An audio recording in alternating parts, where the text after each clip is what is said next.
अस्सलाम वालेकुम friends and family and welcome back to my channel Spooky Nights. उम्मीद करती हूँ कि हमेशा की तरह आप सब बेहतरीन होंगे। That's great. अच्छा जी दोस्तों, आई नो लास्ट वीडियो में मेरी परफॉर्मेंस अच्छी नहीं थी स्टोरी नरेशन के लिहाज से, और सेकंड थिंग के वीडियो भी बहुत देर बाद आई, इसलिए एनर्जी लेवल लो था। बट इंशाल्लाह I will recover my energy back and you will notice it too, so stay with me. माफी तलाफी और यकीन दहानियां तो सारी जिंदगी चलती रहनी है, घर घर की कहानियां। तो क्यों ना हम बगैर वक्त जाया किए भाग के जाएं और लाइट ऑफ करें और फिर सीधा चले अपनी स्टोरी की तरफ। मेक श्योर कि आपने हैंड फ्रीज भी लगाई हो, क्योंकि let's try something new today. ये स्टोरी मुझे अपने नेबर्स में से मिली है। ये वाकया तब का है जब उसकी नई नई शादी हुई थी। वो कहती है कि मेरी शादी गाँव में हुई है, मेरी पो के घर में, और वो लोग वडेरे हैं, कई मुरब्बों पे फैली हवेली और घर में ढेरों मुलाजिम। हवेली के पिछले सहन में बाग था जहाँ 3 से 4 किस्म के फलों के दरख्त लगे हुए थे, और उससे पिछले हिस्से में 3 कमरे बने हुए थे जिनकी हालत बहुत बुरी थी, लेकिन उस तरफ कोई नहीं जाता था। एक दिन ऐसे ही मैंने अपनी पप्पू से पूछा कि वो 3 क्वार्टर ऐसे क्यों हैं, तो मेरी पप्पू ने मुझे सख्ती से वहाँ जाने से मना किया। मैं उनके रवैये पर हैरान रह गई, क्योंकि मेरी पप्पू फितरतन बहुत सॉफ्ट नेचर की हैं। उनके इस तरह रिएक्ट करने से मेरी क्यूरियोसिटी मज़ीद बढ़ गई।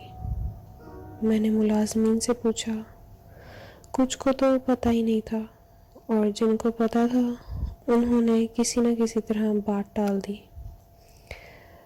यहाँ तक कि मैंने अपने शौहर हारिस से भी पूछा, लेकिन उन्होंने भी मुझे यही कहा कि ना मैं इस बारे में मज़ीद सोचूं, ना ही कभी मैं उस तरफ जाने की कोशिश करूं। मगर वही बात, जिस बात से रोका जाए वही करनी है। मुझे अजीब सी अट्रैक्शन हो रही थी उन कमरों की तरफ। एक दिन मैंने उन कमरों की तरफ जाने का सोचा। दोपहर के वक्त तमाम मुलाजमीन हवेली के अंदर होते थे और घर वाले अपने कमरों में। इसी बात का फ़ायदा उठाते हुए मैं दबे पाँव हवेली से निकलकर उन कमरों की तरफ जाने लगी, लेकिन बाग में घूमते फिरते खरगोशों ने मेरी तवज्जो अपनी तरफ कर ली। उनके साथ मसरूफ़ होकर मैं उन कमरों के मुतालिक बिल्कुल भूल गई, जब अचानक मेरी नज़र एक छोटे लड़के और लड़की पर पड़ी। दोनों बहुत खूबसूरत और सेहतमंद बच्चे थे।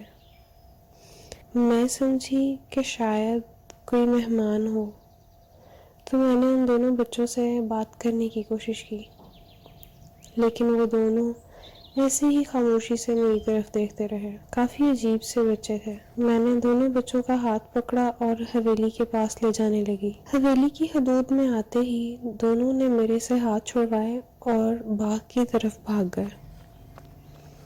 मैं उन्हें आवाज़ें ही देती रह गई, लेकिन पता नहीं क्यों मैं उनके पीछे नहीं गई। बाद में सोचती रही कि शायद मुझे उनके पीछे जाना चाहिए था, लेकिन मैंने किसी से भी कुछ नहीं कहा, क्योंकि मुझे सब ने वहाँ जाने से मना किया था।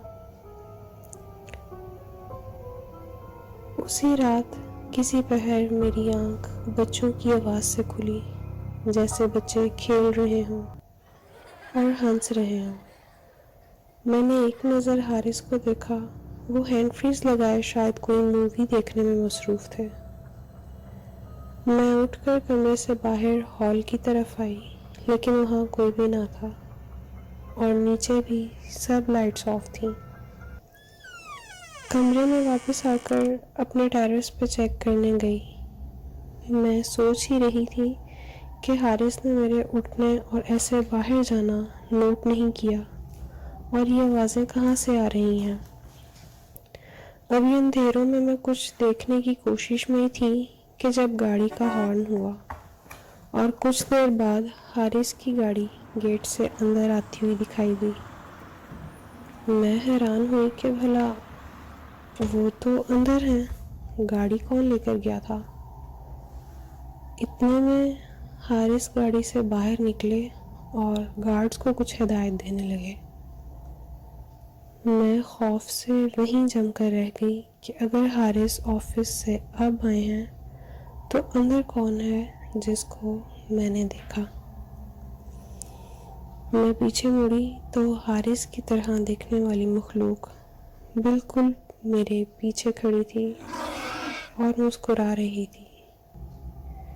دیکھتے ہی دیکھتے اس کی آنکھوں کا رنگ بدل کر سفید ہو گیا اور یہ منظر دیکھتے ہی میں چیخنے لگی اور پھر بے ہوش ہو گئی۔ صبح میری آنکھ پھپھو کے نماز والے کمرے میں کھلی۔ میری پھپھو میرے پاس بیٹھی تھی اور کوئی عورت جائے نماز پر بیٹھی تسبیحات پڑھ رہی تھی۔ لڑکی جن حدود سے منع کیا جائے ان حدود میں داخل ہونا صرف خوفناک ہی نہیں خطرناک بھی ہو سکتا ہے۔ یہ پانی اس کو پلا دینا اور سمجھا بھی دینا۔ پہلی بات دوسری پھپھو سے کہی اور اٹھ کر وہاں سے چلی گئی۔ پھپھو نے مجھے پانی پلایا اور کہنے لگی اس ساری جگہ پر جنات کا بسیرا تھا، لیکن ان سے کچھ معاہدے ہوئے تھے جس کے بعد حدود بندی کی گئی تھی، نہ وہ اس طرف آئیں نہ ہم وہاں جائیں۔ جیسے تمہیں نہیں اچھا لگے گا کہ تمہاری زندگی میں کوئی بلا وجہ داخل ہو،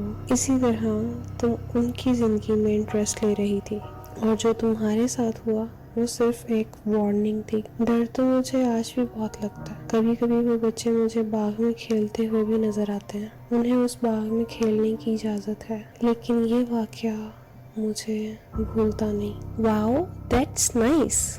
I don't know why لیکن مجھے یہ سٹوری اتنی ہارر نہیں لگی جتنی ویسے ہی اچھی لگی۔ آپ کی پھپھو اور وہ جو آنٹی تھی انہوں نے بالکل ٹھیک بات کی۔ نیو جنریشن آج کل یا تو بلیو نہیں کرتے سپر نیچرل میں، یا پھر انٹرٹینمنٹ کے نام پر ان کے ساتھ پنگے لینے کی کوشش کرتے ہیں۔ جنات پر یقین ہمارے ایمان کا حصہ ہے، وہ اللہ کی بنائی گئی کاؤنٹلیس کریچرز میں سے ایک ہے۔ جب وہ مٹی سے اور آگ سے مختلف مخلوقات بنا سکتا ہے تو انسان سوچ بھی نہیں سکتا کہ وہ کتنا بڑا اور خوبصورت کریٹر ہے۔ امید ہے آپ سب کو بھی یہ سٹوری بہت اچھی لگی ہوگی۔ ایڈیٹنگ تھوڑی بہت چینج ہوئی ہے just to feel the story, and I want to tell you about amazing horror animation story channel. You can easily see channel name and profile on your screens, and you can also find its link in description box. Go and check her amazing work and do support her too. Don't forget to like, share and subscribe to my channel, and if you want to share your creepy experience with me, DM me on Instagram or email me. Both links are in description box. اللہ ہمیں ہر وبا اور بلا سے محفوظ رکھے. Till the next video, اللہ حافظ.